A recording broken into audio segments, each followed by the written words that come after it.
रास्ते में यहाँ से ब्राह्मण कुल में जो जन्मे थे भरत जी, इनके घर के लोगों ने इनको भगा दिया।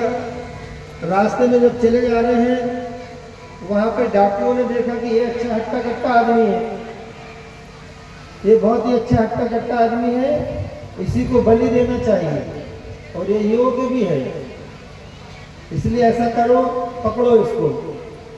उनको तो फर्क नहीं पड़ा, कुछ अद्भुत अवस्था में थे। वो जानते थे कि शरीर नाशवान है, इससे कुछ नहीं होने जाना, इसके भीतर जो परमात्मा की शक्ति आत्मा, उसे कोई मार नहीं सकता। नैनम छिन्नन्ति शस्त्राणि नैनम बृहति पावकः, न अग्नि मार सकती है न कोई शस्त्र मार सकता, इसको नष्ट नहीं कर सकता आत्मा को, ये क्या मारेंगे। पकड़ लिए उनको, बढ़िया ले जाके डाकुओं को सरदार में खुश के अच्छा लाए हो और नहला धुला के साफ सुथरा करके, और जहाँ बलि देने के लिए ऐसा खांचा बना होता वहाँ गर्दन रख दिए ऐसा, और भद्रकाली के सामने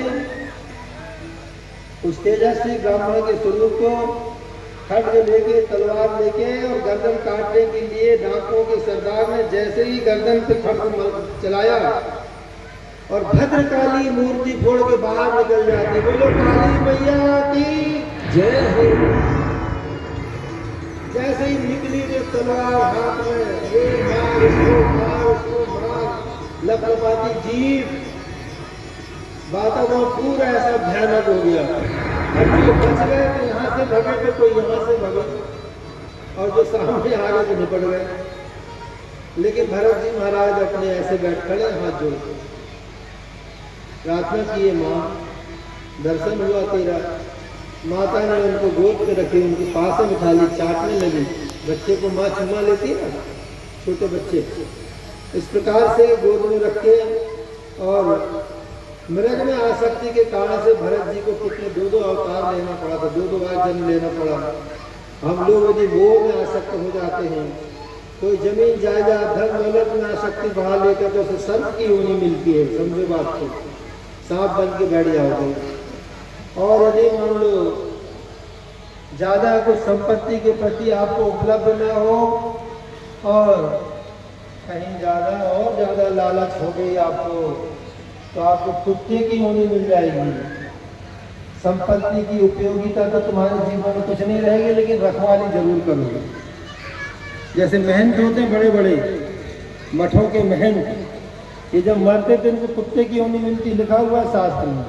अपना किसी से कोई विरोध नहीं है कि अपन ऐसा बोले, क्योंकि कुत्ते को देखा ना आपने, इस दरवाजे में बैठेगा पीछे के दरवाजे में बैठेगा, लेकिन घर के भीतर किसी चीज का उपयोग नहीं कर सकता वो।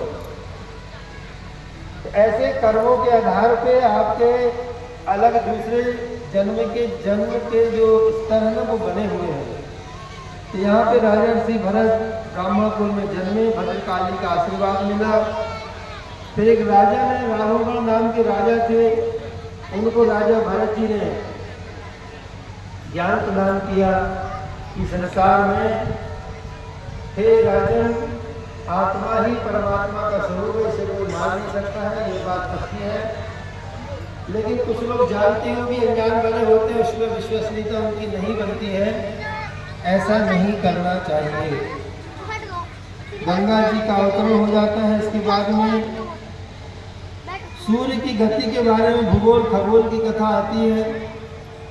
सूर्य के द्वारा ही, सूर्य की गति के कारण से ही ये सारे ग्रह नक्षत्रों की गणना होती है और समय निर्धारित किया गया है हर ग्रहों का, कौन किस गति से चलेगा, कितनी दूरी पे चलेगा।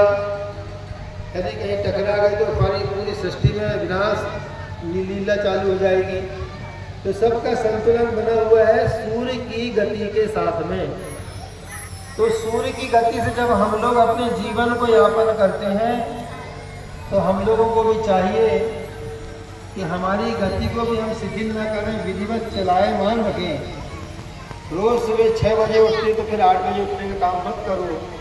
किसी दिन सूर्य भगवान को लगे कि इतने सालों से युगों से मैं सुबह जाता हूँ शाम को, ये मनुष्य तो उठते नहीं है, रोज लेट उठते हैं। तो आज मैं 9 बजे निकलूंगा तो क्या होगा, लेकिन वो सूर्य तुम उठो चाहे ना उठो, खिड़की खोलो दरवाज़ा खोलो चाहे ना खोलो, चाहे पड़े पड़े मर जाओ, कोई फर्क नहीं पड़ना, उसको अपने समय पर सब काम करना है। तो हम मनुष्यों को भी अपने हर पल हर स्थिति में समय पर काम करना चाहिए। जयदीप से सुबह बातचीत चल रही थी, बोले क्या करूं गुरु जी, मेरा तो स्वभाव है, मैं शुरू से साफ सुथरे प्रेस किए कपड़े पहनने की आदत है मेरी।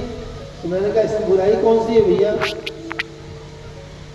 बोले आदत है मेरी ऐसी। मैंने कहा बहुत अच्छी बात है। जब व्यक्ति वस्त्र ही साफ सुथरे पहनता है तो उसके मन में भी प्रसन्नता आती है। याद रखो, आप लोग जब अच्छे अच्छे कपड़े पहन के आए तो मन में प्रसन्नता हुई। मलिन वस्त्रों को धारण करने से, फटे वस्त्रों के धारण करने से मन के अंदर में निष्क्रियता आती है, धन का नाश होता है। ध्यान रखना। कुछ लोग बनियान फट गई है फिर सिल लिए, यहाँ भी सिले फिर यहाँ सिले फिर थोड़ा और यहाँ सिले, धीरे धीरे बनियान बन गए ब्लाउज, तो भी पहनना नहीं छोड़ रहे हैं। ऐसा भी देखा था कई जगह। जो आपके उपयोग से हटते जाए उसे अलग करते जाओ, और पहनी हुई उपयोग की हुई और बासा भोजन कभी दूसरे को खाने के लिए मत देना। जो घर में आपके काम करने वाले हैं, बर्तन धोने वाले, कपड़े धोने वाले या जो भी हो, भोजन बासा नहीं देना है। या कोई बच गया रात का जूठा, उसको खिला दिए गाय को। देवी पुराण में लिखा है कि जो गाय को जूठा खिलाता है उनके घर से श्री चली जाती है। श्री का मतलब होता है यश, मान, सम्मान, धन, वैभव, धीरे धीरे डाउन हो जाता है। ऐसे तो गाय को भी झूठा नहीं देना चाहिए। और स्नान करते समय कभी भी व्यक्ति